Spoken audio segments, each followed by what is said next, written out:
সাম্প্রতিক সময়ে বাংলাদেশ দলের ব্যাটিং ধস দেখতে দেখতে ক্রিকেট প্রেমীরা আসলে ক্লান্ত হয়ে গিয়েছিল। ওয়ানডেতে বাংলাদেশ অল আউট হয়ে যাচ্ছিল, এমনকি টি-20তেও বাংলাদেশ অল আউট হয়ে যাচ্ছিল।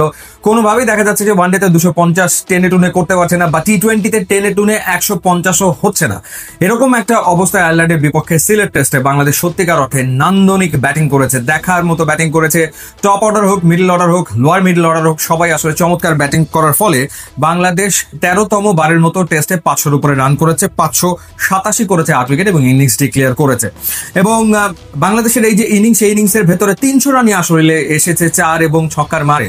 8টা ছক্কা আছে ইনিংসের, পাশাপাশি 62টা 4 বাংলাদেশের ব্যাটাররা হাঁকিয়েছে, যেখান থেকে 300 রান মোটামুটি চলে এসছে।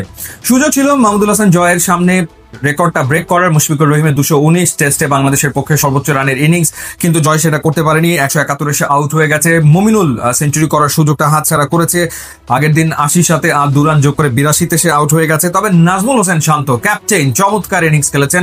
তিনি তার ক্যারিয়ারের 8ম সেঞ্চুরিটা কিন্তু তুলে নিতে কোনো ভুল করেনি। যেভাবে আসলে শান্ত টেস্ট ক্রিকেটে সেঞ্চুরি করছেন, তাতে করে খুব বেশি দিন হয়তো লাগবে না বাংলাদেশের পক্ষে সবচেয়ে বেশি টেস্ট সেঞ্চুরি রেকর্ডটা হয়তো বা শান্তর হয়ে যাবে। 8টা তার হয়ে গেছে।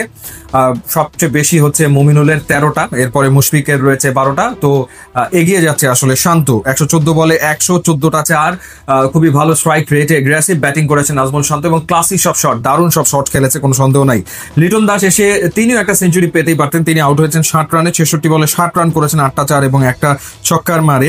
শুধুমাত্র বাংলাদেশের ব্যাটারদের ভেতরে নাহিদ রানা ডাবল ডিজিটে পৌঁছাতে পারেনি, 4 রান তিনি করেছেন এবং নট আউট থেকে গেছেন। বাকি সবাই আসলে ডাবল ডিজিটে পৌঁছে গেছে। হ্যাঁ, আয়ারল্যান্ড ডেফিনেটলি খুব একটা শক্তিশালী দল না, এবং শক্তিশালী দল না বলেই তো বাংলাদেশকে এরকম ক্রিকেটটা খেলতে হবে। মানে যখন আয়ারল্যান্ডের বিপক্ষে বাংলাদেশ ক্রিকেটটা খেলবে, তখন তো তাকে এরকম অ্যাপ্রোচে এই ধরনের ক্রিকেটটাই খেলতে হবে যে হ্যাঁ, Bangladesh is a better team than Ireland.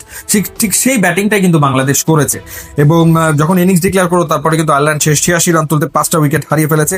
এবং হাসান মুরাদ, যার অভিষেক হয়েছে, তিনি দ্বিতীয় ইনিংসেও 2টো উইকেট এর ভেতরে নিয়েছেন। তাইজুল, নাহিদ রানা একটা করে উইকেট নিয়েছেন। সো সবচেয়ে ইম্পর্টেন্ট ব্যাপার হচ্ছে যে আয়ারল্যান্ড যে দুর্বল দল, সেটা তখনই প্রমাণ হয় যখন বাংলাদেশ দাপুটে ক্রিকেট খেলে। সো আয়ারল্যান্ডের বিপক্ষে ঠিক যেই ক্রিকেটটা বাংলাদেশের খেলা দরকার, খেলা উচিত, সেই ক্রিকেটাই আসলে বাংলাদেশ খেলেছে। আর একেবারে মানে আয়ারল্যান্ডকে অত ছোট করে দেখারও কিন্তু সুযোগ আসলে নেই, কারণ এই টিমে অনেক এক্সপিরিয়েন্স ক্রিকেটার আছে, এবং এই টিমের অনেক ক্রিকেটাররা তারা আসলে বিভিন্ন জায়গাতে খেলে অভিজ্ঞ হয়েছে।